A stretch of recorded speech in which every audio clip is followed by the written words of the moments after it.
अलगद डोळे बंद करायचे, धीरे में से आंख बंद करनी है, प्रार्थना बोलेंगे। गुरुर्ब्रह्मा गुरुर्विष्णु गुरुर्देवो महेश्वरः, गुरु साक्षात् परब्रह्म, तस्मै श्री गुरवे नमः। ओम शांति शांति शांति। All right. सो आज कल हमने चैप्टर 1 खत्म किया, आज हम चैप्टर 2 स्टार्ट कर रहे हैं। चैप्टर 2 के स्टार्टिंग में उनके ये जो गुरु थे, जो चैप्टर 1 के जिन्होंने इंट्रोडक्शन लिखा था, A.H. आल्मास, ये जो उनके गुरु थे A.H. Almaas, the point of existence नाम के काफी किताबें उन्होंने लिखी हुई है। हाँ, और उसमें के कुछ कुछ पेज के कुछ कुछ राइटअप्स यहाँ पे लेखक हमारे साथ शेयर करता है। So I will start with that write-up. So what he is saying, A.H. Almas, is when the soul is caught up in rigid identification with others and the world, it is not satisfied. In every soul, there is an inherent drive towards truth, an inherent desire to feel fulfilled, real, and free. Although many people are not able to pursue this desire effectively, the impetus towards the realization of the self is in all of us. It begins with the first stirrings of consciousness and continues throughout life, whether or not we are directly aware of it. This impetus spontaneously emerges in consciousness as an important task for the psychologically and spiritually maturing human being. As maturity grows into wisdom, an optimally developing person, this task gains precedence over all other tasks in life, progressively becoming the center of that origins, supports, and gives meaning to one's life, ultimately encompassing all of one's experience. तो यहाँ पे A.H. आल्मास ये कह रहे हैं, कितना भी दुनिया में हम कितनी भी हमारी पहचान बना ले, लेकिन हमको तृप्ति नहीं मिलती। कुछ ना कुछ हमारे अंदर ऐसा चीज है जो हमें पुकारते रहता है, और वो है सेल्फ रियलाइजेशन, यानी आत्म साक्षात्कार। और इसकी शुरुआत कब होती है? जब हम धीरे धीरे कॉन्शियसनेस, अवेयरनेस, सजगता जैसे हम डेवलप करते जाते हैं, वैसे वो धीरे धीरे धीरे बढ़ने को स्टार्ट होता है। वही हमारी आत्मा के तरफ का की गति है, जिसकी शुरुआत होती है, और एक पॉइंट ऐसा आ जाता है कि अब बाकी के कुछ काम हो ना हो, लेकिन वो नहीं छूटता। वो जो आत्मा का खोज है, या आत्मा की गति है कहो, या अगर आप मेडिटेशन कर रहे हो, तो वो मेडिटेशन, बाकी कुछ काम हो ना हो, लेकिन मेडिटेशन मिस नहीं होना चाहिए। तो वो जो सजगता है, वो जो अवेयरनेस है, वो जो कॉन्शियसनेस है, उस कॉन्शियसनेस की तरफ हम धीरे धीरे बढ़े चले जाते हैं, तब जाके हमें कुछ तृप्ति का अनुभव होता है ना। मेडिटेशन करने के बाद हाँ, ऐसा लगता है कि यस, अब मैंने कुछ किया, राइट। बाकी हम कितना भी काम कर ले, ऑफिस का, घर का, ये वो संतोष हमें प्राप्त नहीं होता, जो हमें खुद पे अंतर्मुख होके जो संतोष हमें प्राप्त होता है वो। और आखिर में उस अंतर्मुख की जगह से हम, हमारी जिंदगी वो सेंटर में है, बाकी हमारी जिंदगी सब पेरिफ्री में, यानी साइडलाइन में चली जाती है। अध्यात्म का अभ्यास, जैसे मेरे लिए ये 1.5 घंटा, इसके अराउंड मेरी पूरी जिंदगी होती है, कि मेरा दिन क्रम जो है ये मैं इस 1.5 घंटे के अराउंड एडजस्ट करती रहती हूँ, because this becomes the centre of life. Alright, तो ये उन्होंने आत्मा का एक महत्व बताया, और हमारी अंतर्मुख होने के लिए हमारी आत्मा की जो पुकार है उसके बारे में बताया। लेकिन याद है, पहला चैप्टर हमने जो स्टार्ट किया था, वो एक कपल के साथ स्टार्ट किया था, फ्रैंक और स्यू नाम के। और उसमें दोनों सोए हैं रात को, और फ्रैंक बाथरूम जाने उठता है, और स्यू की नींद डिस्टर्ब हो जाती है, और शिव सोचती है कि यार ये आजकल मेरे साथ क्यों होता है, शायद मैं ज्यादा खाना खा लेती हूँ, या शायद मैं काम का लोड ज्यादा है, या शायद वो जो बुरी आदत मैंने लगा ली है ना सोने से पहले ब्लैक टी पीने की, उसके वजह से मेरी नींद की ये हालत है। पहले तो ऐसा नहीं हुआ करता था, अब मेरा ऐसा क्यों होता है। और फिर वो उसको जैसे वो सोचती चली जाती है, उसके बॉडी के सिस्टम सब हाइपर होने लगते हैं धीरे धीरे, बॉडी उसकी रिजेक्ट, मतलब मसल कॉन्ट्रैक्ट होते हैं, हृदय की गति, श्वासों की गति। और जब वो शरीर जब बेचैन हो जाता है तो वो लंबी सांस लेती है और बॉडी को रिलैक्स करने को स्टार्ट करती है। और पहले तो उसको बहुत मुसीबत होती है रिलैक्सेशन में, लेकिन वो करती चली जाती है और अचानक से उसको आउट ऑफ बॉडी एक्सपीरियंस होता है। जैसे कि वो फ्लोट हो रही है और आजू बाजू में एक पेरिफ्री है जो लाइटेड अप है, और ऐसा अनुभव हो सकता है, हो रहा है। और वो अनुभव अभी और बढ़ेगा। तब तक उसको दिमाग में से आवाज आती है कि अरे तुझे तो सोना है। और वो चला जाता है चित्र, वो फिर से अपने शरीर में आ जाती है, पलटती है और गहरी नींद में चली जाती है। याद है? So this was the last one that I read. Her bar starting से स्टार्ट नहीं करूंगी, ये just because this is the second chapter. तो अब आगे की स्टोरी फिर से वो बता रहे हैं। तो ये तो स्यू पलट के सो गई। अब Frank rolled over in bed and opened in his eyes. अब कुछ समय के बाद फ्रैंक को फिर से, फ्रैंक तो बाथरूम जाके आया था फिर सो गया था, और ये स्यू का हमने सब पढ़ा था। अब फ्रैंक को जाग आती है, तो वो टर्न होता है और आंखें खोलता है। The sunlight was streaming in through the window and the air felt clear and fresh. खिड़की से उजाला आ रहा था और बहुत हवा जो है ये बिल्कुल फ्रेश और क्लियर महसूस हो रही थी। He remembered that it was Saturday and he had no obligations this morning. और उसको याद आया कि अरे आज आज तो शनिवार है और आज तो मुझे कोई ऑब्लिगेशन नहीं है।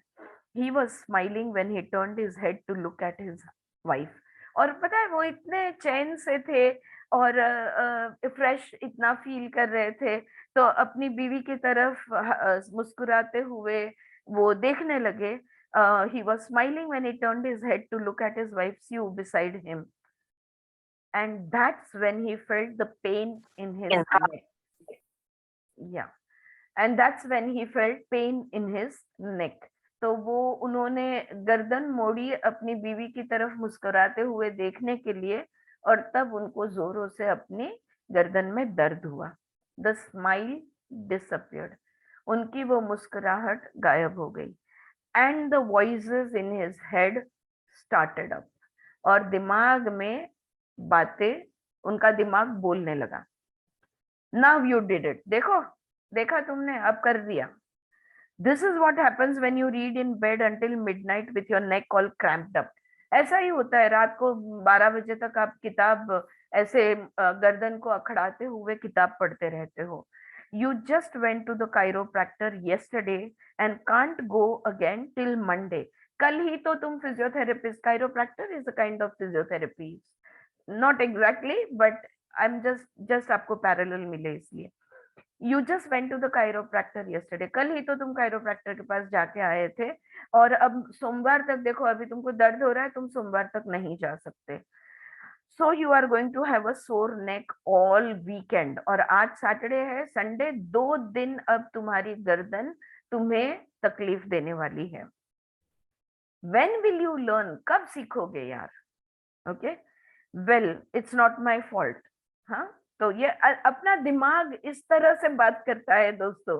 हाँ, well it's not all my fault, ये सारी मेरी गलती नहीं है। That guy just can't get my neck right. वो कायरोप्रैक्टर है ना, उसको उसको मेरी गर्दन ठीक करने का जो एंगल है वही उसको मिल नहीं रहा है। I think he is lost his touch. वो पहले बहुत अच्छा हुआ करता था, अब उसको नहीं जम रहा। I have read in bed for years। मैं बरसों से सोने के टाइम किताब बेड में पड़े पड़े पढ़ते आ रहा हूँ, and didn't put my neck out, और कभी मुझे मेरी गर्दन को तकलीफ नहीं हुई। Besides I wasn't reading last night. पर कल रात को तो मैंने नहीं पढ़ा था। आई वॉच्ड टीवी, मैंने तो टीवी देखा था।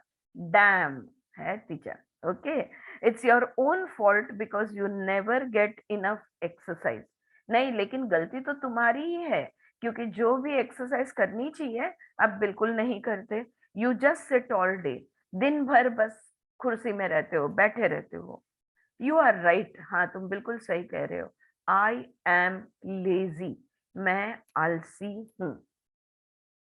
ये सारे डायलॉग उसके दिमाग में चले। Frank took a deep breath and sighed, तो उसने एक लंबी सांस ली। हे भगवान, टाइम टू गेट अप, चलो उठने का समय हो गया।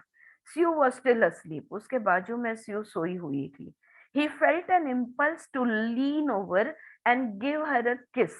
उसको मन किया कि वो उसके पास सर के और उसको किस करे।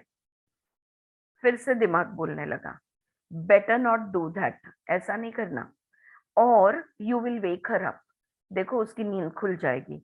You know how little sleep she has got last night with her insomnia, आजकल वो सो नहीं पाती है, और तुम जानते हो वो रात को उसको कितनी कम नींद मिलती है। She will be in a really bad mood if you wake her up now. अब उसको नींद लगी है और जो तुमने उठा दिया तो उसका मूड बहुत खराब रहेगा। Maybe, but what about later when she asks, how come I didn't hang around in bed with her on our one free morning। लेकिन बाद में उठने के बाद वो मुझे पूछेगी, एक दिन छुट्टी का मिलता है, क्या तुम बेड में मेरे साथ रिलैक्स नहीं कर सकते? ऐसा पूछेगी तो मैं क्या बोलूंगा? If I don't at least kiss her और hug her, she will be resenting me all day long. अगर मैंने उसको किस नहीं किया या उसको हग नहीं किया, तो दिन भर उसका मूड बुरा खराब बना पड़ा रहेगा। Boy, you have a problem. बहुत तुम फंसे हुए हो। Frank, all you do is try to figure out how to avoid aggravating her. तुम जानते हो तुम दिन भर क्या करते रहते हो? बस तुम यही देखते रहते हो कि किस तरह से मैं संभल के चलूं, ताकि उस वो इरिटेट ना हो जाए, ताकि ताकि उसको गुस्सा ना आ जाए। You don't really love her, or you wouldn't be so concerned about being such a nice guy। देखो कितना संभालते रहते हो तुम, सच में तुम्हारा उसके ऊपर कोई प्यार नहीं है, तुम उसे सच में का प्रेम नहीं कर रहे हो, वरना तुम अच्छा बनने की कोशिश नहीं करते। There is one more paragraph and then we will discuss this. ये सोचते हुए Frank sat up on the edge of the bed and straightened his back, feeling the soreness in his neck, and wondered what he would look forward to today।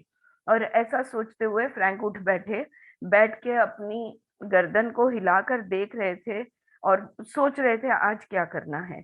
He felt deflated and restless already। बस अभी already उसको energyless feel हो रहा था। The morning that had felt so fresh and bright a few moments ago now felt all too familiar and depressing। कुछ क्षणों पहले जो सुबह मुस्कुराते हुए सुंदर तरीके से आई थी, अब हमेश की तरह वो डिप्रेस फील कर रहे हैं। रोज का दिन, routine. Oh well, let's eat, जाने दो, कुछ खा लेते हैं। ही ऑलवेज लाइक्ड ब्रेकफास्ट, उसको ब्रेकफास्ट हमेशा से पसंद है। He stood up and pulling up his robe quietly slipped out of the room, drawing the door closed behind him. फिर उसने अपना रोब पहना और धीरे से उठ के रूम के बाहर गए, धीरे से दरवाजा बंद कर लिया। सेकेंड चैप्टर की शुरुआत इस पेज से। और क्या लगता है आपको ये जो कहानी सुनी? There are 2-3 very important points which stands out for me, but before I say anything, आप में से कोई कुछ कहना चाहेगा इसके बारे में? एनीबॉडी?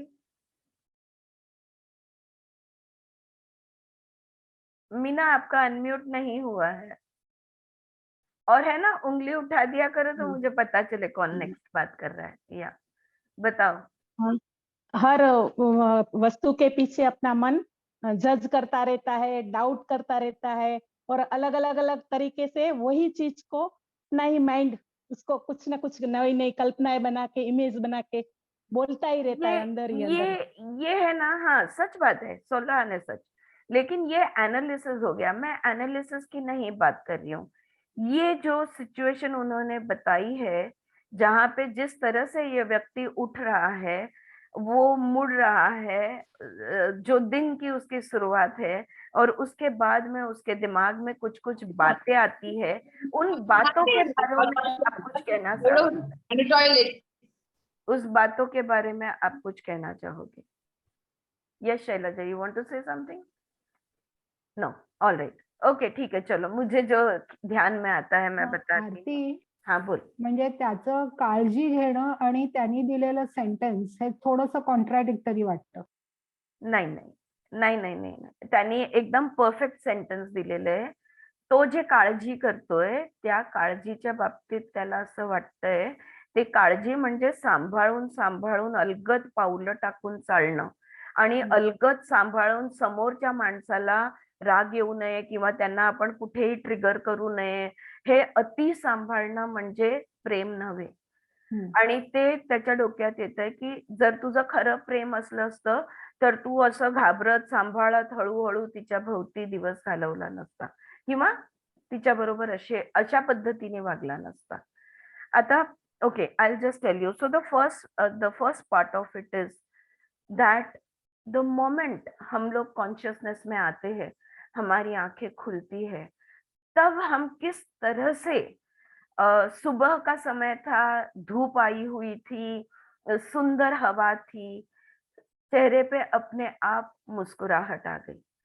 और जब वो फाइनली उठ के बैठा, बीच में 2 मिनट के लिए उसके दिमाग में कुछ बातें हुई, और 2 मिनट में उसका वो जो फ्रेश मॉर्निंग थी, वो रोज की डिप्रेसिंग सुबह बन गई। हाँ, डिप्रेसिंग मॉर्निंग बन गई उसकी। तो ये बीच में क्या हुआ? तो देखो, ये स्पीड से हमारा दिमाग चलता है, और अगर आप ऑब्जर्व करोगे तो सच में इस तरह से डायलॉग हमारे दिमाग में चलते रहते हैं। अब देखो, उसका हृदय था, उसके हृदय ने क्या कहा कि बीवी के पास सरकते हैं, उसको किस करते हैं, या उसको ये करने का उसका मन किया, ओके, लेकिन उसके डर ने उसे रोक लिया।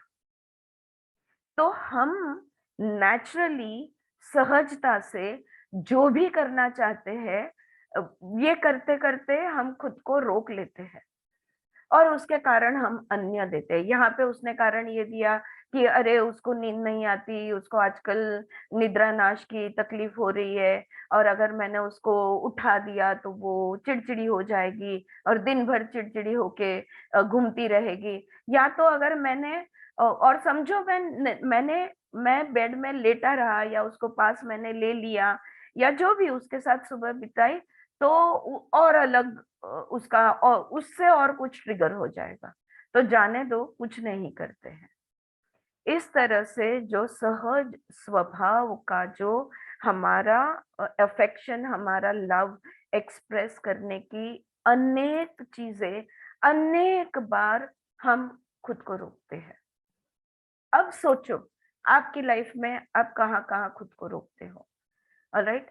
मैं ये प्रवचन नहीं बनाना चाहती, लेकिन ये जो मीना जी ने जो बताया वो बिल्कुल सही बताया, वो चैप्टर के एक्सप्लेनेशन में आएगा कि खुद को जज करना। तो ये जज कौन है? वो तो यही चैप्टर का हेडिंग है, व्हाट इज द जज?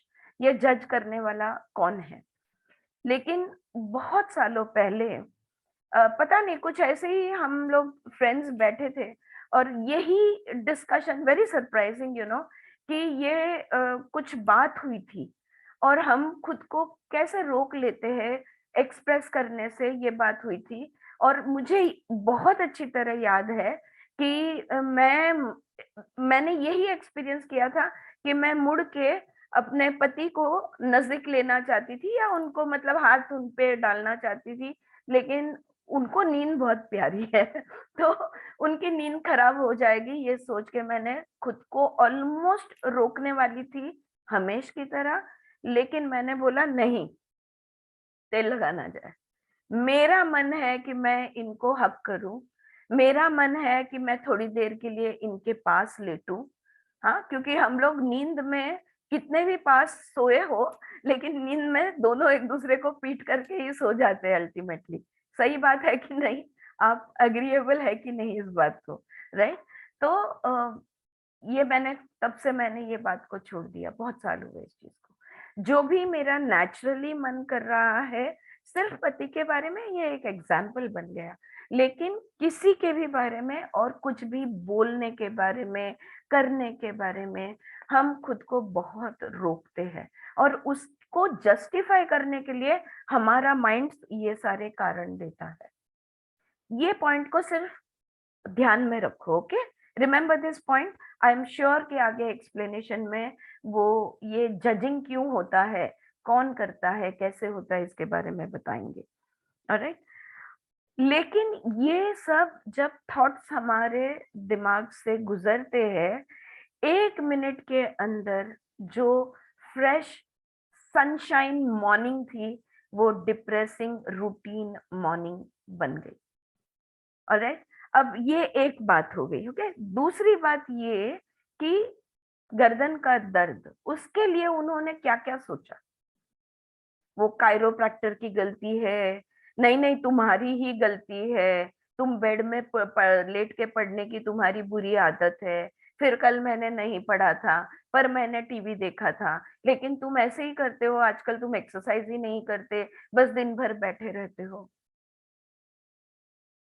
ये हम बातें खुद को ऑल द टाइम ऐसी बातें बोलते हैं, हाँ या नहीं? Can you show me hands? Yes और no? Do we keep judging? Yes, perfect. So अभी सेकेंड चैप्टर स्टार्ट करती हूँ। हेडिंग है व्हाट इज द जज। ये जज कौन है? Welcome to the court room of life. Alright, बहुत अच्छा साइड हेडिंग दिया है उन्होंने, welcome to the court room of life. अब इधर से आगे का मैंने नहीं पढ़ा है, ये स्टोरी पढ़ते ही मुझे इतना मजा आ गया कि मैंने बोला बस अब मैं आगे का तुम्हारे साथ पढ़ूंगी। अब मुझे पहले से ही, अब मैंने कुछ वो पहले चैप्टर थोड़ा बहुत पढ़ा ताकि मुझे आइडिया मिले कि ये किताब किस चीज के बारे में है, फिर मुझे आइडिया मिल गई, सोचा अभी तुम्हारे साथ पढ़ूंगी। Alright, so welcome to the court room of life. You wake up in the morning, and before you know it, you feel anxious about getting out of bed and facing your day. सुबह उठते हो और खुद को पता चले उसके पहले ही बेड से निकल के ये दिन को शुरुआत करने के लिए पहले ही निराश हो जाते हो। You feel guilty when you heap jam on your toast, और टोस्ट के ऊपर बटर या जैम लगाते वक्त बहुत गिल्टी महसूस करते हो। Then congratulate yourself for having only 1 cup of coffee, और फिर बोलते हो लेकिन मैं रोज 2 कप कॉफी पीती थी, आज मैंने 1 ही कप लिया, बहुत अच्छी चीज की। When you arrive at your job, your boss says he loves your work and he can't believe he made such a good choice in hiring you. और काम पे आते हैं तो बॉस कहता है तुम्हारा काम बहुत अच्छा है भैया, और मैं खुश हूं कि मैंने तुम्हारे जैसे बंदे को काम दिया है। You feel your stomach Titan, और उतने में तुम्हारा पेट अंदर से खींच जाता है।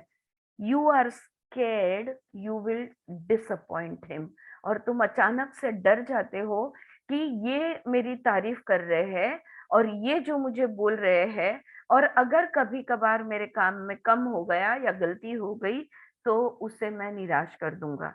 You walk into your office and pick up your voice mail, फिर तुम ऑफिस में जाते हो और अपना वॉइस मेल लेते हो।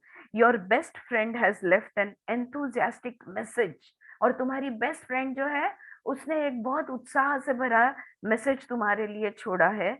वो है कि she has got a job you had just applied for, and you collapse inside.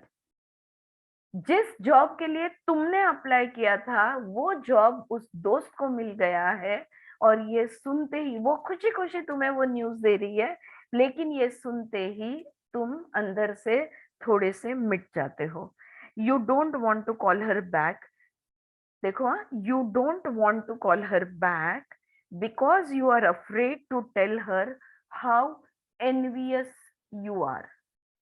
अब तुम उसे तुरंत फोन करना नहीं चाहते कॉन्ग्रेचुलेशंस करने के लिए, तुम डरते हो कि अगर तुम्हारे आवाज में वो सुन लेगी की तुम उसको एनवी करते हो. हाँ, एनवीला काय का म्हणतो आपण मराठीत हिंदीत? मतलब उसको जो जॉब मिल गया और वो तुम चाहते. द्वेष द्वेष द्वेष द्वेष द्वेष, द्वेष, ओके. हेट. तो हाँ, हेट नहीं है एक्चुअली. हेट नाही, द्वेषच आहे. हाँ, तो वो कि तुम निराश हो, नाराज हो, ये तुम नहीं, उसको, उसने तुम्हारी आवाज में सुनना नहीं चाहिए, इसलिए तुम फोन नहीं करना चाहते. You realize how all of your relationships are shaped by your childhood need for approval and you can't imagine talking to anyone.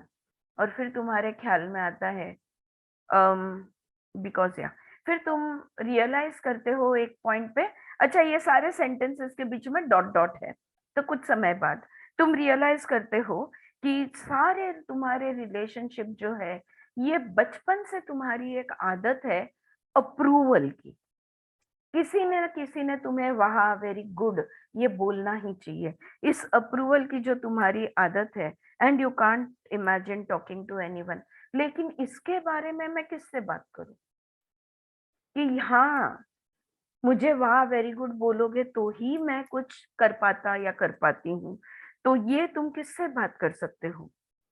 Letter you want to shake off the nagging uneasiness that has been building all morning. और सुबह से तुम enter हुए, boss ने जो तुम्हें तारीफ की, तुरंत तुम डर गए कि यार अगर मैं खरा नहीं उतर पाया या उतर पाई उनके अपेक्षा में, और फिर तुम्हारी दोस्त को वो मिल गया जो तुम चाहते थे, उसका जो तुम्हारे मन में, और तुमको सबका अप्रूवल तुम हमेशा चाहते हो, किसी ने बोलना चाहिए ऑल द टाइम कि भाई तुमने अच्छा किया, हाँ तुमने करेक्ट किया, हाँ आई एम सॉरी. तो ये जो बात है, ये बात किससे बात करें, तो सुबह से वो अनईजीनेस धीरे धीरे धीरे धीरे बिल्डअप होती जाती है. सो all morning. So you decide to buy flowers for your lover, but then change your mind because she might not like the kind you get. फिर तुम सोचते हो चलो मैं मेरे पार्टनर के लिए सुंदर फूल खरीद लेता हूँ, और तो कुछ तो खुशी का काम करे, राइट. लेकिन तुरंत ये ख्याल आता है, लेकिन जिस तरह के मैं फूल खरीदूंगा क्या उसे पसंद आएंगे, शायद ना आए. You are reminded that she can't understand why if you really love her you withdraw all the time and you can't understand either. और फिर तुम्हें याद आता है वो हमेशा कहती है कि अगर तुम्हारा सच्चा प्यार है मुझ पर तो पीछे क्यों हटते हो, फूल खरीदने थे ना, क्यों पीछे हटे. ये हमेशा वो उसको कहती है और वो खुद भी नहीं समझ पा रहा है कि क्यों वो पीछे हटता है. You try to work but you can't concentrate on the report that's due tomorrow. और फिर तुम कुछ काम करने की कोशिश करता है, लेकिन जो कल देना है उसको सबमिट करना है, लेकिन मन नहीं लग रहा. As you get a candy bar from the machine you tell yourself to snap out of it and stop being so self indulgent. और फिर तुम उठते हो, वो जाता है कैंडी बार लेता है मशीन से और बोलता है कि बस हाँ बहुत हो गया रोना धोना, सुबह से खुद को क्या क्या कुछ कुछ बोल रहे हो, चलो गप चुप, अभी कंटिन्यूअसली खुद के बारे में क्या सोच रहे हो तुम, काम पे लगो, ऐसे खुद को डांट देता है. ये सिनेरियो पूरा लेखक ने यहाँ पे दिया है. अब वो कह रहे you can't relax and enjoy your own life, full stop. 100 बात की एक बात, तुम रिलैक्स नहीं हो सकते और खुद की ही जिंदगी को एंजॉय नहीं कर सकते हो. The common theme in this scenario is a particular kind of relationship between you and your experience. अब क्या कॉमन है, ये जो भी बातें हुई अभी और जो भी इंटरेक्शन हुआ वो किस चीज के बीच में हुआ, तुम और तुम्हारे अनुभव के बीच में. जो भी बातें थी, जो भी कहा गया है, जो भी डायलॉग बाजी हुई, वो किसके बारे में बीच में थी? तुम और तुम्हारा अनुभव। दिस रिलेशनशिप इन्वॉल्व्स, अब देखो ये जो हम और हमारा अनुभव, इसका जो संबंध है, इसमें क्या क्या आया? एक्सपेक्टेशंस, हाँ, अपेक्षाएं, standards, evaluations, judgments and consequences, परिणाम। हम और हमारे अनुभव के बीच में क्या क्या आया? अपेक्षाएं आई, स्टैंडर्ड्स आया, इवैल्यूएशन यानी सही किया या गलत, अच्छे हो या बुरे हो, जजमेंट्स आए, और कॉन्सिक्वेंसेस और परिणाम आए। ये सारे हमारे बीच के संबंध की चीजें हैं, हम और हमारा अनुभव। You and your experience, how much is your response to your experience, and your experience itself determined by what you expect to happen? सवाल पूछ रहे हैं यहाँ पे वो। तो जो भी अनुभव हो रहा है, वो अनुभव और उस अनुभव की तरफ तुम्हारी प्रतिक्रिया, अनुभव और अनुभव की तरफ तुम्हारी प्रतिक्रिया। So the experience itself and your response to that experience, how much is it determined by what you expect to happen? जो होना, जो परिणाम है, जो होना चाहिए या तुम होना चाहते हो, उस पर ये कितना निर्भर कर रहा है, ये सवाल पूछ रहे हैं। Is it clear? Everybody with me? या ऑलराइट। तो ये वो सवाल पूछ रहे, how much time do you spend evaluating your performance, your appearance, your capacity, your history? कितना समय दिन का तुम इन बातों में बिताते हो, तुम्हारा परफॉर्मेंस को इवैल्यूएट करने में, यानी तुमने जो किया या नहीं किया इसका एनालिसिस करने में, या तो तुम्हारे अपीयरेंस, तुम कैसे दिखते हो या नहीं दिखते, या जो होना, जो भी तुम्हारा अपीयरेंस, तुम्हारी कैपेसिटीज, तुम्हारी क्षमताएं, कितना डाउट लेते हो तुम कि तुम कर सकोगे या नहीं, क्या तुम्हारे में वो क्षमताएं है या नहीं, तो खुद की क्षमताओं को कितने सवाल पूछते हो। योर हिस्ट्री, मैं कहाँ से आया, मैं कहाँ से आई, कैसे आई, क्यों आई, बचपन में क्या हुआ था, जवानी में क्या हुआ था, किसने मेरे साथ क्या किया था, कभी हुआ था, कौन था कौन नहीं था, इन सब चीजों में कितना समय हम बिताते हैं, ये सवाल है। How difficult is it to live up to the standards you use to जज योरसेल्फ? अच्छा, अगर तुम कहते हो कि तुम एक्सरसाइज इनफ नहीं करते, अगर तुमने ये जजमेंट खुद को दे दिया है, तो एक्सरसाइज की परिभाषा, उसकी स्टैंडर्ड कौन से, कहां पे तुमने लगाया हुआ है? Where is the bar? when you are judging yourself, what is that bar that you are looking at? okay, अब ब्यूटी के बारे में तो हम कह सकते हैं कि भाई दीपिका पादुकोण जैसा फिगर होना चाहिए, या इसके जैसा, या ये तो हमारे पे बम्बार्डिंग बहुत हुआ है, तो हम उस स्टैंडर्ड से खुद को मेजर करते हैं। फिर वो कौन, हम कौन, उसके पास कितने साधन है, हमारे पास है या नहीं, इन सब चीजों का हम सोचते नहीं है, right? So that is the question, that how difficult is it to live up to the standards that you use to judge yourself? तो वो स्टैंडर्ड तक जीने के लिए कितना मुश्किल है आपके लिए, ये सवाल है। How often is your underlying sense of self determined by your notions of right and wrong?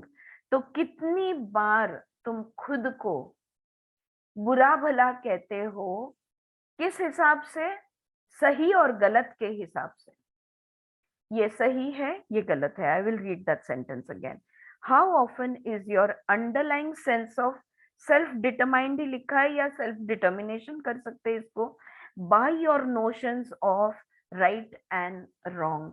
मैंने सही किया, मैंने गलत किया, ये जैम ज्यादा खा लगा लिया ब्रेड को, ये 2 कॉफी पी लिया या नहीं पिया, right, all of that. This is the court room of life. ये हमारी जिंदगी का कोर्ट रूम है, and you are the one who is on trial. कौन है कैदी? कैदी भी नहीं, क्या कहते हैं जिसके ऊपर ट्रायल चालू है, कौन है? काय म्हणतात त्याला? काय, I am not getting the Hindi word for it. तो कौन परीक्षा दे रहा है, कौन ट्रायल पे खड़ा है यहाँ पे? इस जिंदगी के लाइफ के कोर्ट रूम में तुम ट्रायल पे हो। आरोपी। आरोपी, आरोपी कौन है, कौन ट्रायल पे है? Sometimes you feel accused of doing something wrong or unthinkable, and at other times you feel you have been caught red-handed. कभी कभी तुमको ऐसे लगता है कि सोच भी नहीं सकते और बहुत गलत ऐसी चीज के बारे में तुम्हारे पे आरोप दिए जा रहे हैं। और कभी मतलब मैं ऐसी नहीं हूँ, मुझे ये कोर्ट रूम ऑफ लाइफ में मुझे ये जजमेंट कैसे क्या दिया जा रहा है, या मुझे क्यों यहाँ पे खड़ा किया हुआ है, right? So this is what you are asking sometimes, and at other times you feel that you have been caught red handed। हाँ, मैं आलसी हूँ, पकड़ा गई। गलत आदतें हैं टीवी के सामने बैठने की, आड़ा टेढ़ा बैठ के किताब पढ़ने की, मैं पकड़ा गया, red handed. All right, sometimes you present a case for your own guilt and corruption. और फिर कभी कभी हम क्या कहते हैं कि नहीं, खुद का ही केस का रिप्रेजेंटेशन करते हैं, और हाँ गिल्टी हूं मैं, या मैंने करप्शन का मतलब यहाँ पे योगिक लैंग्वेज में प्रमाद होगा कि यस मैंने जानबूझकर गलती की है, जिसको हम प्रमाद कहते हैं। So either you feel guilty और you feel that you have done प्रमाद। At other times you argue hard to justify your innocence. तो जैसे उसने बोला ना, हाँ मेरी गलती है, मैं एक्सरसाइज नहीं करता, सोफे पे बैठ के टीवी देखता हूँ, कि बेड में किताब पढ़ता हूँ वगैरह वगैरह। या तो शिव ने भी खुद को बोला कि नहीं नहीं मैं ज्यादा खाना खा लेती हूँ, ये वो, राइट? तो वो एक तो होता है अपने, हम कुछ ना कुछ जस्टिफिकेशन देने की कोशिश करते हैं।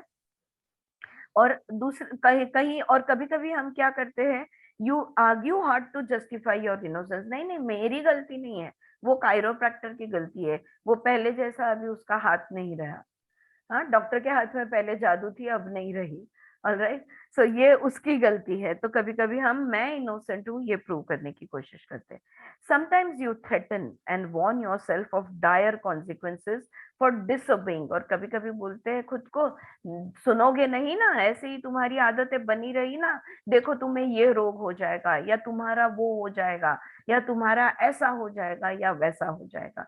तो कभी कभी खुद को थ्रेटन करते हो, धमकी देते हो, वार्निंग देते हो। Eight other times you confess your sins in a plea for a reduced sentence। at other times you confess your sins in a plea for a reduced sentence। हाँ बोलो बोलो, मेरे एनीबॉडी? से अभी यही हो रहा है। या यही हो रहा है चारू जी आपके साथ? आपको एक चीज बताती हूँ। बताओ बताओ।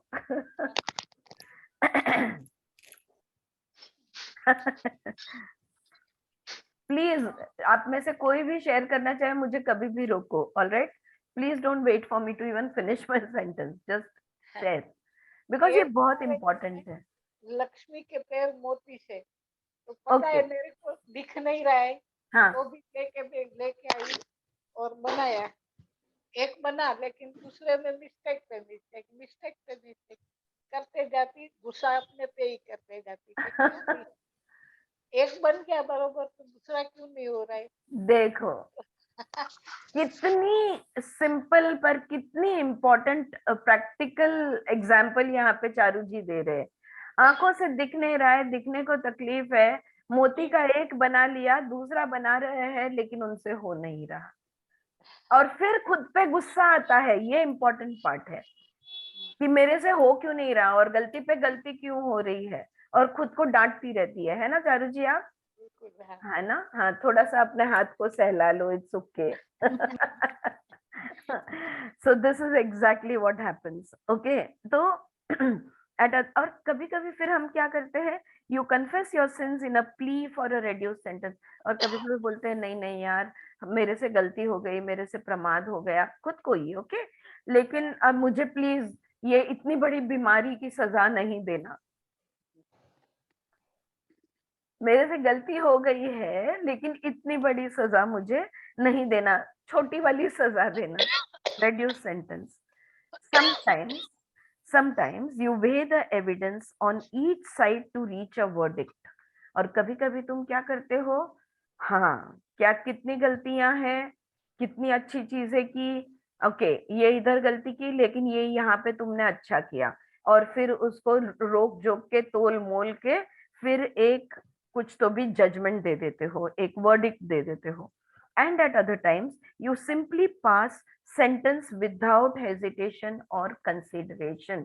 और कभी कभी सोचे बगैर कोई भी चीज के बारे में सोचे समझे बगैर तुम खुद को सजा डिक्लेयर कर देते हो। कौन सी सजा की हम बात कर रहे हैं? जो फ्रैंक ने खुद को दी आखिर में, यू आर लेजी, तुम आलसी हो, ये वर्डिक्ट, सजा दे दी उसने। Alright, so this is what we do. These activities make up, तो ये जो हम करते हैं इसको कहते हैं जजमेंट प्रोसेस। ओके, जजमेंट की ये प्रोसेस बनती है। This court room of life that is presided over by the जज। ये जिंदगी का एक कोर्ट रूम बना हुआ है और एक जज वहां पे बैठा है, और ये जजमेंट की प्रोसेस हमारी होती रहती है। द जज is a part of your mind. तो ये जो जज है ना, ये जज तुम्हारे मन का एक हिस्सा है। Understand very clearly, it is a part of your mind. It is embedded in ideas, thoughts, beliefs, images and internal voices. और ये जो तुम्हारा माइंड है, यहाँ ये किस में डूबा हुआ है? जो भी तुम्हारी आइडियाज है या जो भी तुम्हारे थॉट्स है, तुम्हारे विचार है, तुम्हारी बिलीफ सिस्टम है, दिमाग में चिपकाए हुए जो भी फोटोज है, इमेजेस है, और अंदर की आवाजें, ये सब उस मन का हिस्सा है। At the same time it also lives through your body and your energy. तो मन का इस हिस्से में ये सब भरा पड़ा है, साथ में ये मन तुम्हारे शरीर में भी रहता है, इनटू योर बॉडी, और तुम्हारी ऊर्जा में भी यही मन होता है। द जज is the master of words. और ये जो मन है ना, इसका शब्दकोश पूछो भी मत, इतना फैंटास्टिक, बहुत बड़ा शब्दकोश, शब्दों का ये राजा है। ओके, द जज is a master of words and yet you can feel it in your belly. देखा जाए तो मन जो है ये शब्दों का राजा है, फिर भी महसूस कहाँ पे होता है?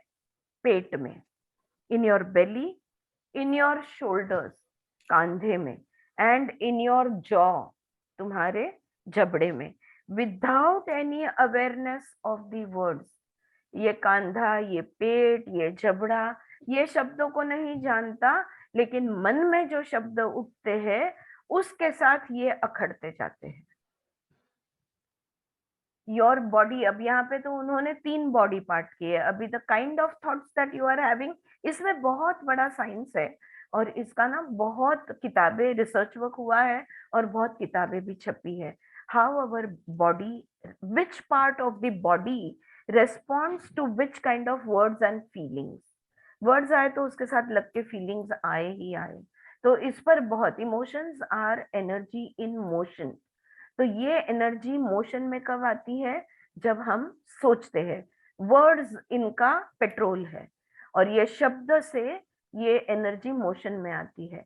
जैसे शब्द वैसे वो एनर्जी हिलेगी, और किस प्रकार के शब्द है उस प्रकार का केमिकल रेस्पॉन्स हमारे बॉडी में सर्टन पार्ट में होगा, किसी के लिवर में, किसी के किडनीज में, किसी के स्टमक में, किसी के शोल्डर्स में, किसी के नीज में, किसी के कमर में, किसी के पीठ में, किसी के जॉ में।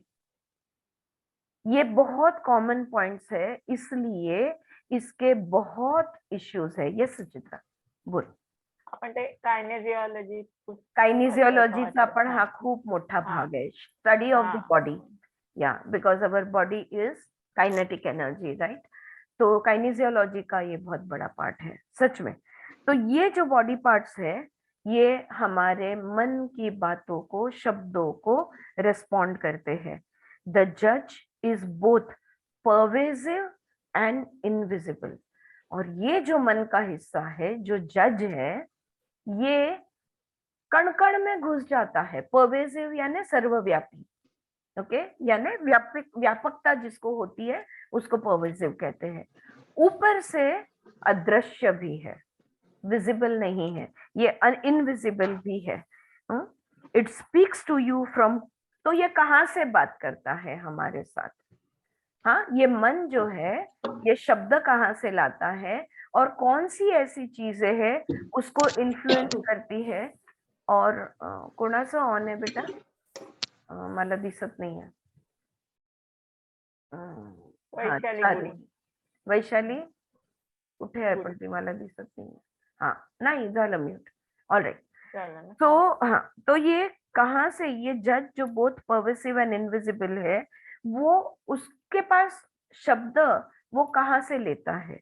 It speaks to you from commercials on TV, advertisements, magazine advertisements, TV के एडवर्टाइजमेंट, मैगजीन के एडवर्टाइजमेंट एंड मूवीज और पिक्चर, जो हम मूवीज जो देखते हैं वो, एज वेल एज. तो यहाँ से ये जो बाहर की चीजें है, जो मूवीज है, जो एड्स है, यहाँ वहाँ पोस्टर्स है, बहुत सारी जगह है जहाँ पे जो चीजें हमारे माइंड को इन्फ्लुएंस करती है और शब्द हमारे मन में, माइंड में वर्ड्स को क्रिएट करती है. उसके अलावा from the expression on your partner's face, the dirty dishes in the sink, and the tone in your supervisor's voice. तुम्हारे पार्टनर के चेहरे के आव भाव से भी वो कुछ कुछ शब्द दिमाग में आते हैं. कुछ कुछ कहते रहता है मन का ये भाग, जज बोलते रहता है. कभी कभी तुम्हें बहुत कंटाला है, नहीं घिसे बर्तन पड़े हैं ऐसे ही सिंक में, वो भी तुम्हें कुछ कुछ बोलता है. And the tone in your supervisors voice, और तुम्हारा जो बॉस है ना, वो किस तरह से उन्होंने बोला, टोन उनके आवाज का क्या था, इसको रेस्पॉन्ड करता है. It has access to a store house of learned information. हम बहुत कुछ सीखे, हम पढ़े लिखे लोग हैं भाई, लर्नड लोग हैं. क्या क्या सीखा है, पैदा होते ही जो सीखना शुरू किया है वो खत्म ही नहीं हो रहा. तो ये हम जो लर्नड लोग हैं, so it has access to a store house of learned information. तो ये जो सारी इंफॉर्मेशन है, इसके स्टोर हाउस की चाबी इसके पास है, इस जज के पास है. मन के इस हिस्सा जिसको हम जज बुला रहे हैं उसके पास है. This is the accumulation of all the knowledge you believe you need to be successful, safe, supported, recognized and loved in the world. देखो, अगर इस दुनिया में तुम चाहते हो कि तुम्हें प्यार किया जाए, तुम्हें पहचाना जाए, तुम्हें आधार मिले, तुम्हें संरक्षण मिले और तुम सक्सेसफुल हो, तो ये सारा ज्ञान जो है, जो तुम सिखाया ज्ञान जो है, ये इसकी तुम्हें बहुत जरूरत महसूस होती है. द जज sets the standards for what will make you a good, acceptable and happy person. तो ये मन का वो हिस्सा है जो जज है, ये तुम्हें बताता है कि देखो, तुमने इस लेवल पे, अगर तुम्हारा अस्तित्व इस लेवल पे रहा तो ही तुम अच्छे हो, तो ही तुम्हारा स्वीकार होगा और तो ही तुम खुश रह सकते हो. ये हमारे मन के जज ने जजमेंट बना लिया है, और वो भी किस बात पे से? नॉलेज से नहीं, विवेक बुद्धि से नहीं, इंफॉर्मेशन से। और इंफॉर्मेशन का तो हम हर क्षण इंफॉर्मेशन इकट्ठा करते रहते हैं और इसको स्टोर किया करते हैं कि क्या मैं कैसे बोलूं, मैं कैसे चलूं, मेरा व्यवहार कैसा हो, मैं कौन से एक्सप्रेशन दूं, ओ वाह, ओ आई एम सो सॉरी, ये ऑल दोज, ये मैं सब कैसे, ये just I am giving a few examples, लेकिन कैसे करूं ताकि लोग मुझे पसंद करें, इस दुनिया में मैं पसंद आऊं, ये दुनिया मुझसे प्यार करे और मैं खुश रह पाऊं। ये वो जो हमारा मन है, जो जज है, ये हमें बताते रहता है कि हमने कैसा रहना है। स्वीकार हमारा हो पाए।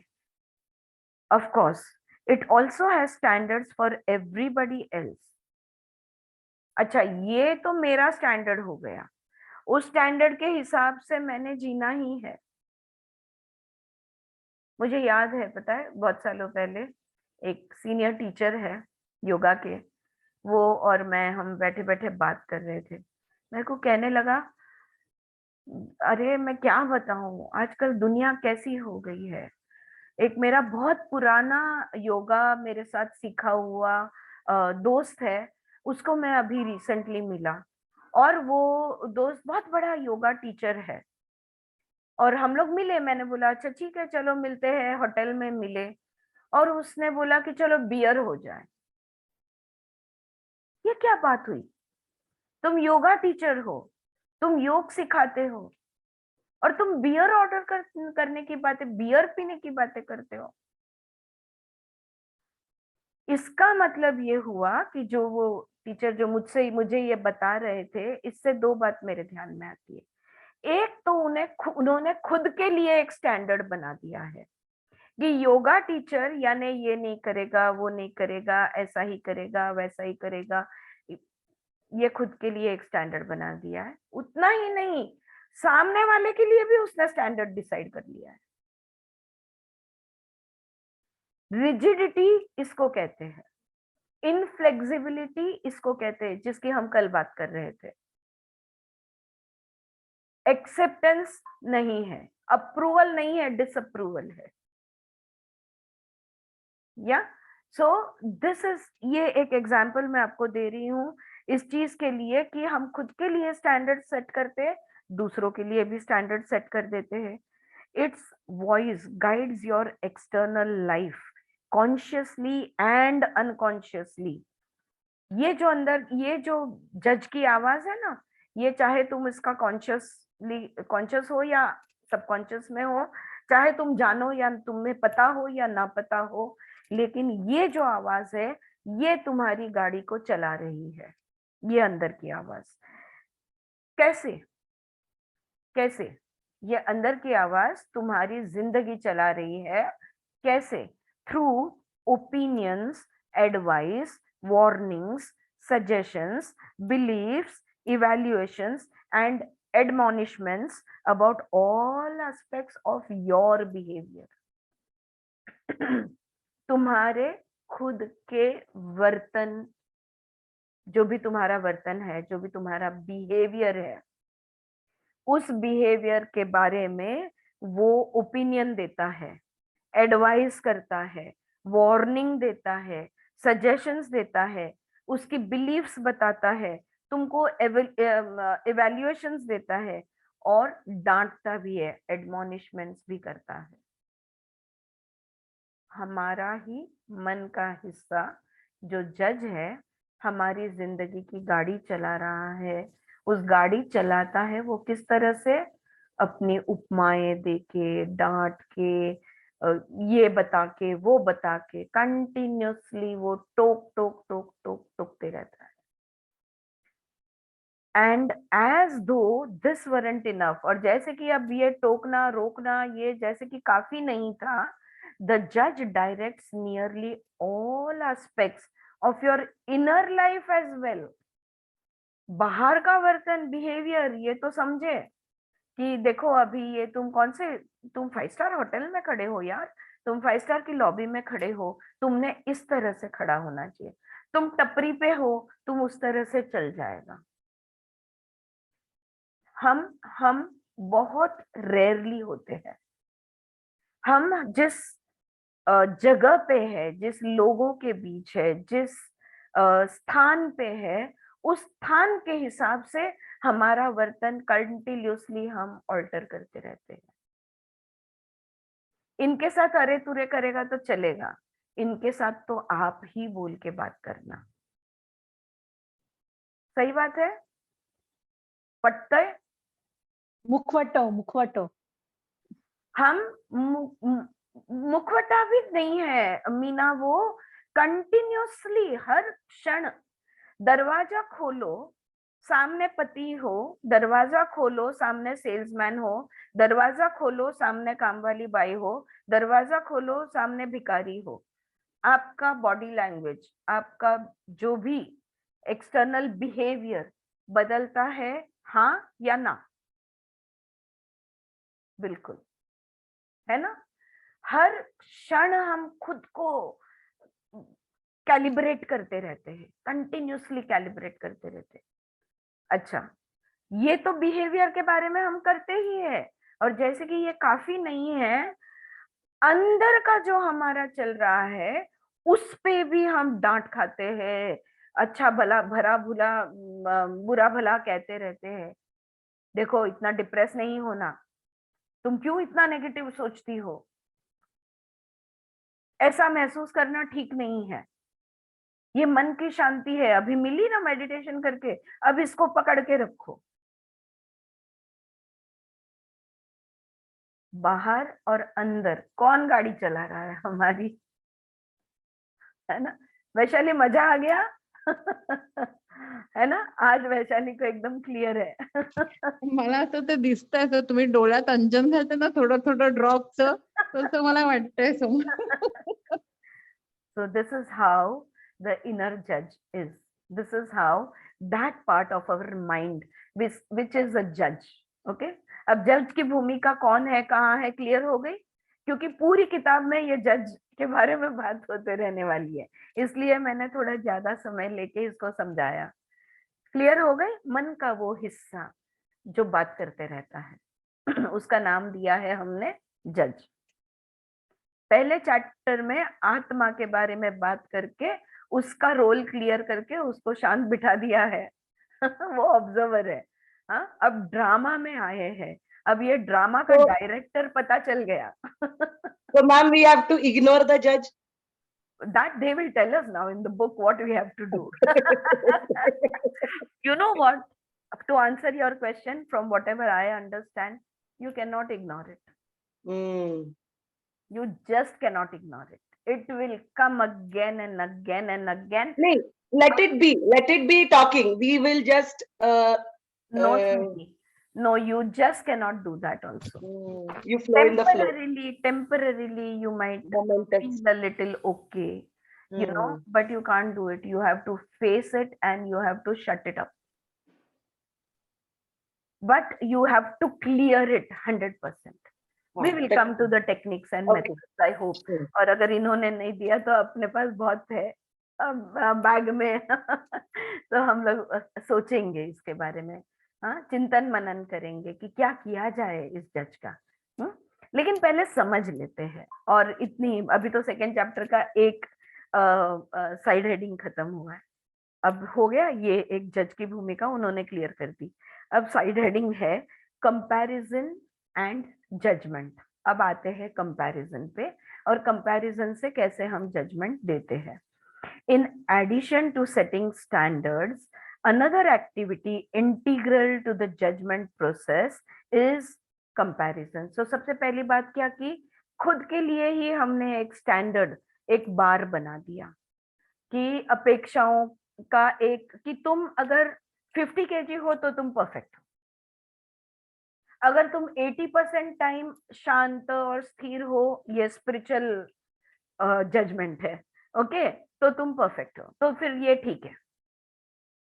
अगर तुम इतना भी कर पाओ तो ये ठीक है, वो जो स्टैंडर्ड होता है ना वो स्टैंडर्ड हो गया। तो एक खुद के लिए स्टैंडर्ड बना दिया, और दूसरी activity integral to the judgment process. तो ये जजमेंट की जो प्रोसेस है, इसमें दूसरी बात बनती है कंपैरिजन की, कंपैरिजन की, right? Your judge doesn't only evaluate you according to its own standards, it also constantly compares you with other people to evaluate your worth. जैसे कि ये काफी नहीं था कि खुद के लिए एक स्टैंडर्ड सेट कर दिया है, अब वो दूसरों के साथ तुम्हारी कंपैरिजन करता है, तुम्हारा काम कितना अच्छा है। ये मैं बताऊं, ये जो स्पिरिचुअल अपन जो फील्ड है, कई बार लोग मुझे, मैम तुमको जितना पता है उतना मुझे पता नहीं। और मैं बार बार कहती हूँ, मुझे कितना पता है और तुम्हें कितना पता है, और जो ये बड़े बड़े सद्गुरु लोग हैं इनको कितना पता है, और वो जो भी हो चुके हैं कृष्ण से लेके गौतम बुद्ध, उनको कितना, ये कोई कंपैरिजन नहीं है। जहां पे तुम हो, तुम्हें जितना पता है वो फैंटास्टिक है। 14 साल पहले चक्र के बारे में मैं जो जानती थी, 20 साल पहले जो जानती थी, 22 साल पहले जो जानती थी, मतलब जो मैं, और 14 के बाद 10 साल पहले, 5 साल पहले, गए साल तक, हर साल और ऐड होते जाता है। तो क्या मैं 14 साल के पहले जो चक्रा के बारे में जानती थी, क्या वो गलत था? क्या वो परिपूर्ण नहीं था? तुम जो जानते हो, तुम जो समझते हो, तुम जितना जानते हो, तुम जितना तुम्हारे पास विवेक बुद्धि है, उस क्षण के लिए, उस समय के लिए परफेक्ट है, कंप्लीट है। आ रही है मेरी बात ध्यान में? क्या ये कंपैरिजन? कोई कंपैरिजन नहीं। स्पिरिचुअल फील्ड में तो बिल्कुल कंपैरिजन नहीं। योगा के क्लास में अभी योगा मैट डाल के बैठी चला जा। हाँ, हम लोग कहते हैं एक दूसरे की तरफ देखकर आसन की प्रैक्टिस बिल्कुल नहीं करनी है। वही आसन 15 जन कर रहे हैं, 25 जन कर रहे हैं, 50 जन कर रहे हैं, हर एक जन परफेक्ट कर रहा है अपने अपने स्थान पे। कभी भी कंपेयर मत करो, देखो ही मत दूसरे को, ताकि तुम्हारा माइंड कंपेयर करे कि अरे उसका सर यहाँ तक पहुंचा और हाथ वहां तक पहुंचा और पैर यहाँ तक पहुंचा और मेरा नहीं पहुंचा, राइट? तो ये बस एक दो एग्जाम्पल हो गए ये कंपैरिजन के। So constantly compares you with other people to evaluate your worth. Comparison is a very close cousin of self judgment. Okay, तो इसकी ये बहन है, सेल्फ जजमेंट जो है ना, इसकी बहन कंपैरिजन है। In fact you can be sure that if you are engaged in comparison, judgment is going on. अगर तुम कंपेयर कर रहे हो तो जजमेंट चालू है 100%। कंपैरिजन का एक थॉट भी अगर आता है या नजर में भी अगर कंपैरिजन आता है तो समझ लो जजमेंट चालू हो गया। द जज uses both of them interchangeably to achieve its desired effect. अब जज तो तुमको जज कर दिए हैं, तो कभी कंपैरिजन यूज करता है, कभी स्टैंडर्ड यूज करता है, और दोनों को यूज करते हुए वो तुम्हें जजमेंट, उसको जो इफेक्ट, अगर वो चाहता है कि तुम्हें निराश होना चाहिए, अगर वो चाहता है तुम खुश होना चाहिए, अगर जो भी वो चाहता है ना, वो मन, हम कहते हैं ना, our mind is leading us, we are not in control of our mind, ये उसका मतलब है। वो जो डिजायर्ड इफेक्ट चाहता है, वो डिजायर्ड इफेक्ट के लिए वो कंपैरिजन, स्टैंडर्ड, ये सब चीजों का यूज करेगा और वो परिणाम पे लाके तुम्हें छोड़ देगा। मन हमारे काबू में नहीं है, हम मन के काबू में है। इस वाक्य का अर्थ यहाँ पे लग रहा है, आ रहा है ध्यान में, right? So even when you are doing well according to one standard, अगर समझो तुम्हारा जो स्टैंडर्ड है उसके हिसाब से तुम बहुत अच्छा कर रहे हो, you can always be compare to someone else who is doing better. लेकिन और कोई ना कोई तो होगा जो तुमसे बेहतर कर रहा है, राइट? तो वो देखते रहेगा। But when you are doing better than those around you, you can still be judged against a standard of greater perfection.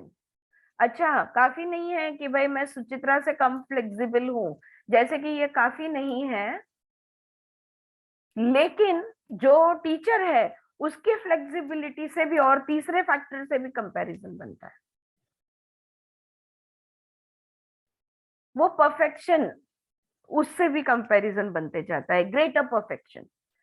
Some people feel more at the mercy of comparison and others are more subject to internal standards, but everyone deals with both. कुछ लोग ज्यादा खुद के standards को देखते हैं और कुछ लोग कंपैरिजन में पड़े रहते हैं, लेकिन सब लोग ये दो चीजें कंटिन्यूअसली करते हैं। Living in modern society means constantly being subjected to comparison through commercial advertising, social intercourse, popular entertainment, and the pressure to succeed in our work. आज की जो हमारी जिंदगी है, ये मॉडर्न लाइफ जो है, इसमें कमर्शियल एडवर्टाइजमेंट्स होती ही है और लोगों के साथ मिलना जुलना, सोशल इंटरकोर्स होता है। पॉपुलर एंटरटेनमेंट, अब तो और ओटीटी प्लेटफॉर्म्स चालू हो गए हैं और बहुत सारे हम अलग अलग, सिर्फ रेडियो पे पहले थे, फिर टीवी पे सिर्फ थे, फिर रेडियो टीवी, अब उसको लग के और कुछ, ऐसा बहुत कुछ ऐड आते जाता है, ऐड होते जाता है। And the pressure to succeed in your work, उसका एनुअल इनकम कितना है, मेरा एनुअल इनकम कितना है, उसका कितना है, वो कितने बड़े घर में रह रहे हैं, उसका घर कैसा है, मेरा घर कैसा है, you know, continuously there is this activity going on of comparison. It is the basis of the competition that is integral to western life, और इसी comparison के वजह से हम rat race में पड़े हुए हैं, हम competition में लगे हुए हैं। तुम्हारे पास कितनी बड़ी गाड़ी है, मेरे पास कितनी है, तुम्हारे पास घर में सुख सुविधाओं की कौन सी चीजें है, तुम्हारे पास एलेक्सा है कि नहीं है। या अगर मुझे हाथ हिलाना पसंद है, मैं क्यों एलेक्सा को बुलाऊंगी? अगेन ये मेरा स्टैंडर्ड हो गया, हाँ, कि मुझे, ये भी जजमेंट है, ये भी कंपैरिजन है, ये थॉट भी गलत ही है कि अगर मैं हाथ हिलाना चाहती हूँ तो मेरे को एलेक्सा को ऑर्डर क्यों मैं दूं मुंह से। ये भी एक जजमेंट है, ये भी एक स्टैंडर्ड है, ये भी एक कंपैरिजन है। Alright, so no one would deny its usefulness. So it is the basis of competition that is integral to human life, to Western life. No one would deny its usefulness in driving down prices, inspiring great athletic achievements, stimulating scientific discoveries, and improving many aspects of our world. अच्छा, competition बुरा है ऐसा हम नहीं कह रहे, लेखक कह रहा है।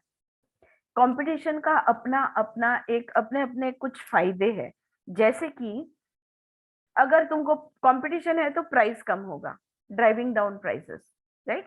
कंपटीशन आ गया, अगर तुम मार्केट में एक ही हो बंदे जिसके पास, तो तुम प्राइस ज्यादा, 4 बन जाएंगे तो प्राइस अपने आप कम आ जाएगा। और जैसे स्पोर्ट्स में होता है, तो स्पोर्ट्स में अचीवमेंट्स करने के लिए कंपटीशन अच्छी है। स्टिमुलेटिंग साइंटिफिक डिस्कवरीज, है ना, कंपनीज लगे हुए हैं, अच्छी थायराइड की मेडिसिन बनाऊंगा या तुम बनाओगे, या you know what ever, just one example, and improving many aspects of our world. और इस दुनिया में बेटर बेटर बेटर, मतलब अभी क्या है वो, कौन सा फोन है, आईफोन, आईफोन, राइट, आईफोन 15, 20, 23, पता नहीं कहाँ अभी कौन सा नंबर चल रहा है, मैं नहीं जानती, लेकिन तुम्हारे पास, मैं सुनती हूँ लोगों को ये बात करते हुए, अरे ये आईफोन ये है तुम्हारे पास, मेरे पास वो है, I don't know what ever that phone is. तो ये चीज हम करते रहते हैं। However, comparison becomes self-destructive when it becomes the lens through which you experience yourself. लेकिन यही कंपैरिजन हमें खत्म कर देगा, सेल्फ डिस्ट्रक्ट हो जाएंगे हम, अगर हम कंपैरिजन के माध्यम से ही खुद को देखते रहेंगे, तो हम सेल्फ डिस्ट्रक्ट हो जाएंगे। या बहुत लोग हैं जो मुझे कहते हैं, नहीं नहीं मैम, आप मेडिटेशन जिस तरह से लेते हो, ना ना बाबा, मैं तो नहीं ले सकते आपके, आप जिस तरह से ऐसा, मैं बोल रही हूँ क्यों, आपको जैसा जमता है आप लो, why should it be compared, मैं कैसा लेती हूँ या वो कैसा लेता है या ये कैसा लेता है, तुम तुम्हारी तरह से लो, कोई फर्क नहीं पड़ता। या इसलिए ये जो सेंटेंस है ये मुझे बहुत पसंद है, teachers should create teachers and not students and not followers, definitely not followers. Yeah so that is how it should be. But comparison हमें पीछे हटाता है, कंपैरिजन हमें लिमिट करता है, हमें रोकता है। So, however, comparison becomes self-destructive when it becomes the lens through which you experience yourself. In this realm, it becomes a tool of the judge. तो ये जज का एक साधन बन जाता है comparison. The result is constant self-assessment relative to the behavior, the appearance of others, at the expense of aligning with the truth of your own experience. Continuously हम दूसरों खुद का असेसमेंट करते रहते हैं, कांस्टेंट सेल्फ असेसमेंट। मैंने कैसे behave किया, मैंने क्या बोला, क्या मैंने ठीक बात की, मैंने अच्छे से बात की या नहीं की, मैंने ये अच्छे से किया या नहीं किया, दूसरों ने कैसे किया, उसके कंपैरिजन में मैंने कैसे किया। और ये सारा अपीयरेंस और ये सब बिहेवियर जो है, ये सेल्फ असेसमेंट कंटिन्यूसली करने के वजह से क्या होता है, जो अनुभव अभी हम ले रहे हैं उस अनुभव से हम जुड़ नहीं पा रहे, वही एक सत्य है और उस सत्य के साथ हम जुड़ नहीं पा रहे। कौन सा अनुभव? कल हमने सिंपल सा एग्जाम्पल लिया, झाड़ू मारने का अनुभव, क्योंकि कंटिन्यूसली जजमेंट और असेसमेंट चालू है, परीक्षा चालू है। तो जो अनुभव है झाड़ू मारने का, इस अनुभव से हम रह गए। बाय द वे, अगर आप ऐसे ये जो स्टेप 1 2 3 उन्होंने दिया at the end of first chapter, second chapter पे एंड पे वो दूसरा एक्सरसाइज देंगे, अगर आपने उसको एक्सपेरिमेंट और एक्सपीरियंस किया हो तो प्लीज एवरी डे रीडिंग चालू होने से पहले हम इसके बारे में बात करेंगे, ठीक है? जस्ट हाथ ऊपर करना before I start my reading, और जो जितने लोगों को शेयर करना है अपना अनुभव जरूर से करना। आज मैं वो फिर से व्हाट्सएप पे डाल देती हूँ ताकि आप उसको फिर से पढ़ पाओ। Alright, so this so you, the cost is what is the cost of self assessment and of judgment? The cost is that you cannot align with the truth of your own experience. Viewing your life through the lens of comparison orients you away from your own soul nature. स्वभाव से तुम दूर दूर दूर होते जाओगे। खुद का नेचर, आत्मा, आत्मिक अनुभव, आत्म का स्वभाव, ये स्वभाव से हम दूर होते जाएंगे। विथ द जज in control, comparison is always oriented towards determining the worth or value, that is who is better. हमारी जिंदगी की गाड़ी की चाबी जज के हाथ में है और वो ऑल द टाइम कौन बेहतर है ये बताने में लगा हुआ है। This means that if you are different from someone in some respect, then one of you must be better than the other. ये जजमेंट कैसे देखता है, देखो जज कैसे देखता है, देखो अगर मैं फॉर एग्जाम्पल मीना बेन से अलग हूं तो इसका मतलब ये हुआ या तो वो बेहतर है या तो मैं बेहतर हूं। हम में से कोई तो भी एक कम और कोई तो भी एक ज्यादा है। मीना बेन एक आत्मा है, मैं एक आत्मा हूं, उनका अपना एक स्वभाव है, मेरा अपना एक स्वभाव है। हम दोनों पूर्णमद पूर्णमिदम पूर्ण है कि नहीं है? अगर कंपैरिजन होता है तो ये पूर्णत्व कभी नहीं दिखेगा। हर एक्शन, हर वर्ड, हर थॉट, हर फीलिंग और हर सेल्फ का कंप्लीट पूर्णत्व जो है, ये पूर्णत्व कभी नहीं दिखेगा। क्यों? क्योंकि किस में पड़े हैं, कंपैरिजन में पड़े हैं. Alright, so always who is better.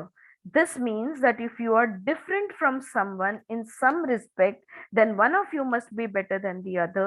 This is the insidious nature of judgmental comparison, in which difference is always an indication of relative value. अगर दोनों अलग हो, और मुझे बताओ कौन सी दो चीज सेम होती है?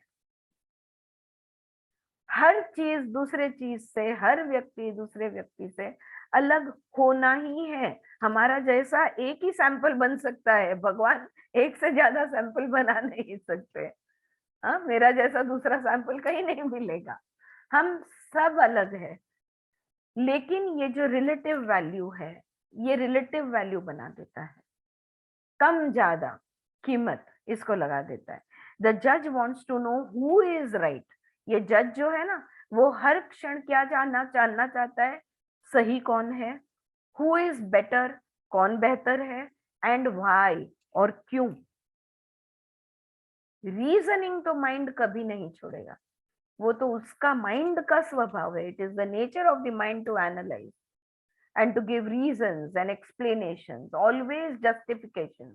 The mind has to give justification for everything that you do, say, think, or feel. All the time justification. All right. So the judge wants to know who is right, who is better, and why.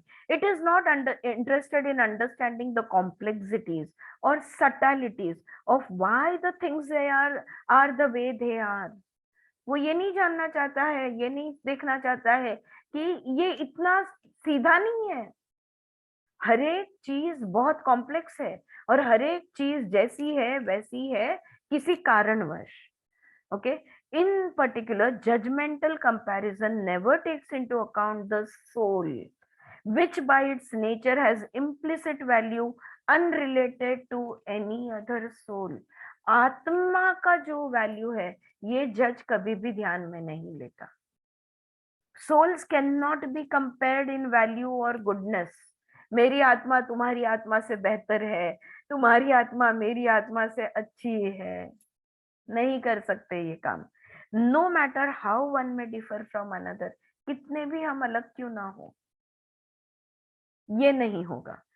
Even in self-exploration, the tendency is for the judge to use comparison to devalue and trivialize your present experience by criticizing you for being or acting the same as you always have. पहले तो तुम ऐसे नहीं थे, अब तुम ऐसे क्यों हो, ये एक बात करेगा. और देखो पहले तुमने कैसे परफॉर्म किया था और आज तुम कैसे परफॉर्म कर रहे हो, ये कंटिन्यूसली वो क्रिटिसाइज करते रहेगा. ऐसा ही क्यों किया, देखा पहले भी तुमने ये गलती की थी, आज भी तुमने वो गलती कर दी. सीखोगे ही नहीं, समझोगे ही नहीं. इतना समझाया गया गुस्सा नहीं करना, फिर गुस्सा कर दिया. संयम तुम्हें आता ही नहीं. ये वो जज हमें बोलते रहता है. Just 4-5 lines more, please bear with me. Okay, so or it will say you are doing worse or better than before, as if the value of your present experience could be measured by its relationship to what happened in the past. पहले कितना अच्छा किया था, अब उतना अच्छा क्यों नहीं कर रहे. अरे पहले जो किया था उसका वैल्यू अलग है, अब भी जो किया कर रहे हैं उसका वैल्यू अलग है. वो तब था, ये अब है. वो ध्यान में नहीं रहेगा लेगा. Right. So judgmental comparison kills any possibility of freshness and spontaneity. तो ये जो जजमेंटल कंपैरिजन हम करते रहते हैं, इस कंपैरिजन के वजह से ताजा फ्रेश कुछ भी नहीं रहने वाला है, और स्पॉन्टेनिटी उत्स्फूर्त कुछ भी नहीं करोगे. सहजता से कुछ भी कब करोगे, जब वो स्पॉन्टेनियस होगा, उत्स्फूर्त होगा, और वो तुम नहीं करोगे. When it is continually applied to feelings, actions and interactions, the soul cannot. जैसे वो सिंपल, उसका मन चाहा कि अपनी वाइफ को वो किस करे, लेकिन रोक लिया ना खुद को. राइट, इतनी सिंपल बात. The soul cannot bring forth aliveness and openness, खुलापन, मोकळेपणा ज्याला आपण म्हणतो ना, और जिंदापन, ये दो चीजें आ ही नहीं सकती in an atmosphere of comparison and judgment. जहाँ पे कंपैरिजन है, जजमेंट है, ये ओपननेस और अलाइवनेस हो ही नहीं सकती, क्योंकि तुम पास्ट को बीच में ला रहे हो ऑल द टाइम। वो मृत है, डेड है, अलाइव कैसे फील करोगे? Last sentence, understanding how these related processes maintain a grip on your life and imprison you in the world of the past is an important step to freeing yourself from self judgment. अगर हम इस जज से, इस self judgement से छूटना चाहते हैं, तो ये सबसे पहली बात हमें, जो पास से छूटना, ये सबसे पहली चीज हमें समझनी चाहिए कि कैसे हम जकड़े हुए हैं, कैसे हम बॉन्डेज में हैं, और हम इस चीज से कैसे फ्री हो सकते हैं। अगर ये समझ गया कि ये जो सेल्फ जजमेंट है ये किस तरह से हमें बंधन में रख रहा है, तो शायद हम प्रयत्न करेंगे कि इस सेल्फ जजमेंट से हम फ्री हो सके। ऑलराइट, ये पैराग्राफ मैंने 2 मिनट, आपके 2-4 मिनट ज्यादा ले लिए, लेकिन ये पैराग्राफ यहाँ पे खत्म हुआ, where we spoke about comparison and judgement. Next is side heading is life lessons, तो जिंदगी के बोध, इसके बारे में हम बात करेंगे।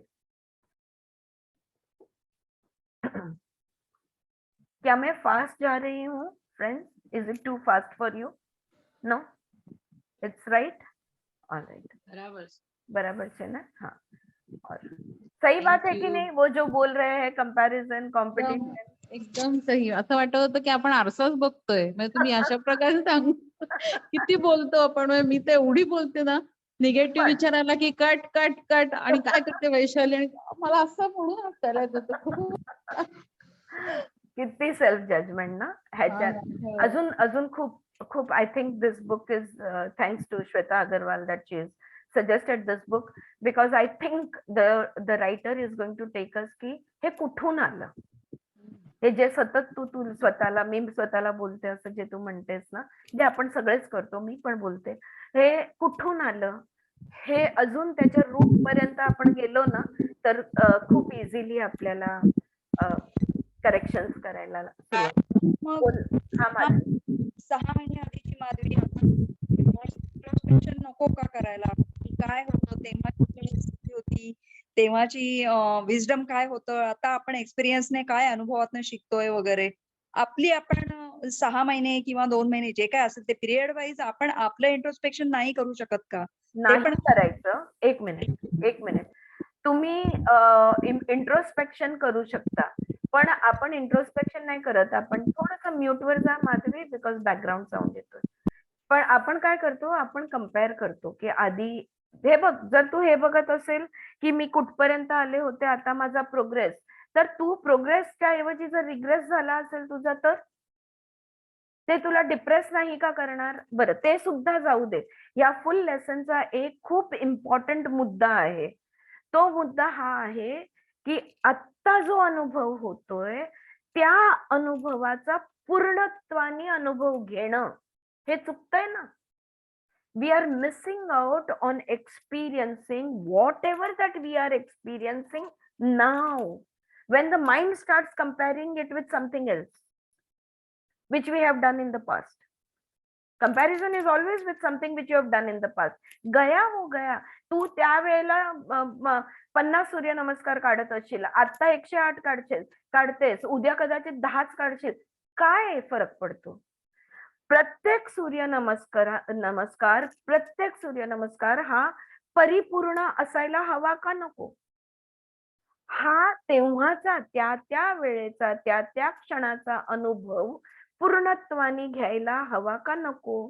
तू योगा टीचर आहे म्हणून मी हे एक्झाम्पल देते. मग 108 काढले काय आणि 1 काढला काय? का कम्पेअर करायला पाहिजे? का सारखं मागे वळून बघायला पाहिजे? हे प्रश्न आता उभे राहत आहेत. ह्यांची उत्तरं होपफुली हे देतील, किंवा आपलं पण विजडम आहे, त्या विजडम मधनं आपल्याला ह्याची उत्तरं मिळतील. आणि ह्या ग्रुप मधनं ज्याला पण जेव्हा पण उत्तरं मिळत जातील, प्लीज आम्हाला पण ती उत्तरं शेअर करा. ओके म्हणजे आपण फुल्ली एक्सेप्टन्स मध्ये राहून फक्त फ्लो होत राहायचंय आणि ऑब्झर्वन्स मोडला राहायचं आहे. ऑब्झर्वन्स पण काय करायचंय, अनुभव घ्यायचाय, विषय संपला. हे जे मी आता बोलले रात गई बात गई, क्षण गेला, विषय संपला. पुढच्या क्षणात ते का घेऊन जाऊ?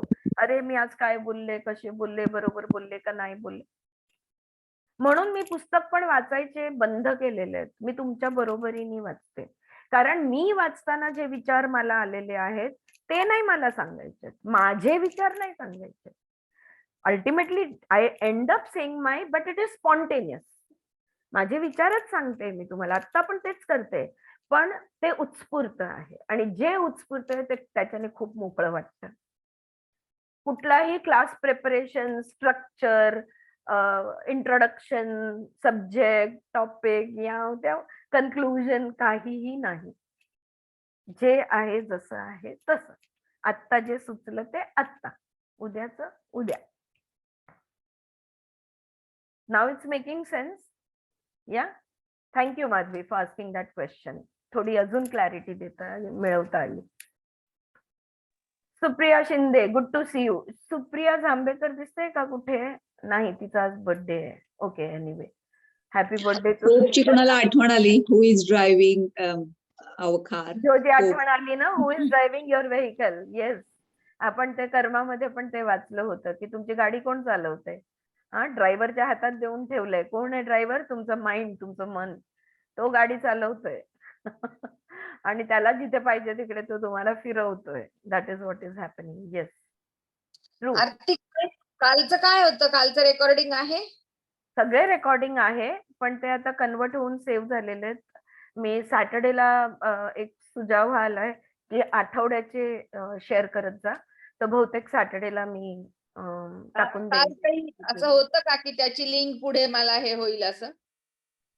मला ते ह्याच्यावरनं घ्यावं लागेल, लॅपटॉप मधनं, फोनवर, व्हॉट्सअपवर आणि शेअर करायला लागेल. जे करता मला येत नाहीये, पण मी अंशूकडनं करून घेऊन पाठवेन. नाही, शेअर साठी नाही म्हणत आहे मी, तुला असंच विचारते, तुझ्या असतं लक्षात की कालचं काय होतं, त्याची लिंक आज काय होती असं? हो ना, ऑफकोर्स लक्षात आहे. आणि मी स्टार्टिंगला ते रिवाइज पण केलं. कालचं सगळं एकदा ऑलरेडी मी सांगून झालं. बसलं होतं. मी सांगते मला 3ला लॉग इन व्हायचंय, तर ते उठल्या उठल्या मी लॉग इन झाले. एनिवे, येत राहणार चर्चेमध्ये. Don't worry, it will come. या, बिकॉज मी नेहमी आदल्या दिवसाचं थोडासा रिव्ह्यू देते आणि कुठे होतो लास्ट पॉइंट, आणि मग तिथून पुढचं वाचायला सुरुवात करते. I always. आणि तरी मी, Supriya happy birthday to you. किती वाजलेत तिकडे रात्रीचे? पहाटेचे 4 वाजलेले आहेत. Happy birthday Supriya. Happy birthday. Happy birthday. आणि हॅपी बर्थडे सुप्रिया. तू 3चा अलार्म लावलेला, तिने 4चा लावलाय. नाही आरती, हा, बोल. तुला मी सांगते, मी अलार्म लावत नाही. मी झोपताना असं ठरवते, जेव्हा जाग येईल तेव्हा मी ऑन होईल आणि ऐकेल. याला आणि म्हणतात गेले 3 दिवस छान मला 2:30ला जाग येते. 5 मिनिटं आधी वॉशरूमला जाऊन येते आणि सुरू करते ऐकणं. आणि ही बर्थडेची मोठी गिफ्ट आहे की मला खूप चांगलं इंटेलेक्च्युअल खाद्य, बौद्धिक खाद्य मिळतंय. हे मला खूप मजा येते ऐकायला. Yes, thank you. Well said, well said. Yes, खूप छान दिवस छान तुझा. वाटतं. एकदम आनंदी, मजेत जाऊ दे. Okay, thank you. म्हणून मी अमितच्या ऑफिस रूम मध्ये आले आणि मी म्हटलं आज तरी आपण ऑन ठेवावा, करूया आणि 2 शब्द बोलूया. येस. मला माहितीये तू ऑफ ठेवते, कारण आणि असते, पण असं खूप 27-28 जण झाले की पटकन दिसत नाही मला. पण मी होप करते की तू असली की मग ऐकते. नाही, बोलू मला म्हणजे आतून वाटतं की मी ऐकायला पाहिजे आणि ते जमून जातंय सगळं. छान. Wonderful. Have a beautiful day Supriya. Okay, happy birthday again आणि आमच्या सगळ्यांकडनं. आणि ओके फ्रेंड्स, अजून कोणाला काही सांगायचंय या विषयाबद्दल? और should we stop now? Alright, उद्या भेटूया, थांबूया. ऑल राईट, चलो. Thank you so much. See you tomorrow. Thank you.